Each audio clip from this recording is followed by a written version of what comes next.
Hello friends, welcome back to my YouTube channel. आंनि YouTube channel नोंथांमोनखौ बयखौबो बरायनाय जाबाय। ओमफ्राय तो दिनैनि भिडिअआनो जाहैबाय नोंथांमोना बयबो मिन्थिखायो उदालगुरि डिस्ट्रिक्टनि आन्दाराव थानाय डिमाकुसि एरियायाव तो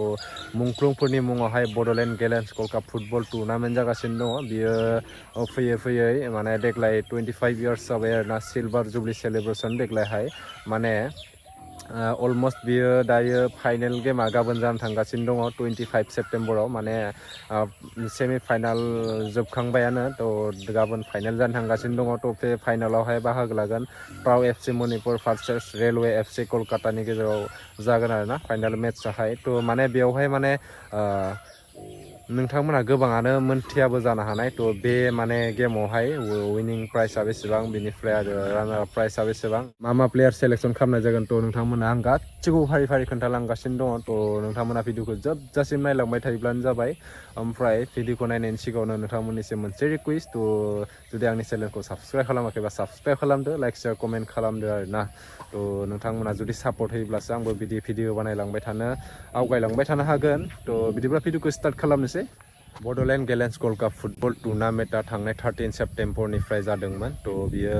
गाबोन 25 सेप्टेम्बराव फाइनाल मेट्चआ जानो थांगासिनो दङ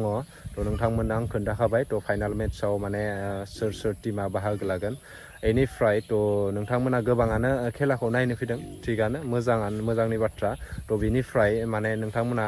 बे बाथ्राखौ मोनथियाबो जानो हानाय जे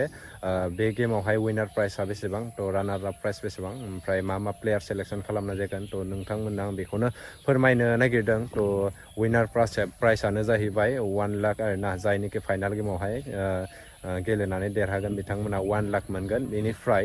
जायनिखि फाइनाल गेमावहाय गेलेनानै जेनगोन बिथांमोना 50,000 मोनगोन आरोना तो बिनिफ्राय नोंथांमोना मिन्थिखायो जे बे गेमनि गेजेराव साबसिन गेलेगिरि सायख'यो मेन अफ द मेट्च तो बिथाङा मोनगोन बाइक गंसे मोनगोन आरोना अलमोस्ट 70,000सोनि हिरो कम्पानिनि गंसे बाइक मोनगोन आरोना बिनिफ्राय सायख'नाय जागोन माने बेस्ट गलकिपार अफ द टुर्नामेन्ट बेखौ सायख'नाय जागोन बेनिफ्राय बेस्ट गलकिपार अफ द टुर्नामेन्टआ मोनगोन लुमिनास बेटारि मोनगोन आरोना बेनिफ्राय इमार्जिं प्लेयार अफ द मैच तो इमार्जिं प्लेयार अफ द मैच सायख'नाय जागोन तो इमार्जिं प्लेयार अफ द मैचआ मोनगोन 10,000 कैश मनी प्राइस मोनगोन आरोना इमार्जिं प्लेयार अफ द मैचआ तो बेखिनिखौनो सायख'नाय जागोन तो विनारफोरा माने 1 लाख विथ गोल्डन ट्रफिजों लोगोसे मोनगोन आरो ओमफ्राय रानार्स आपफोराबो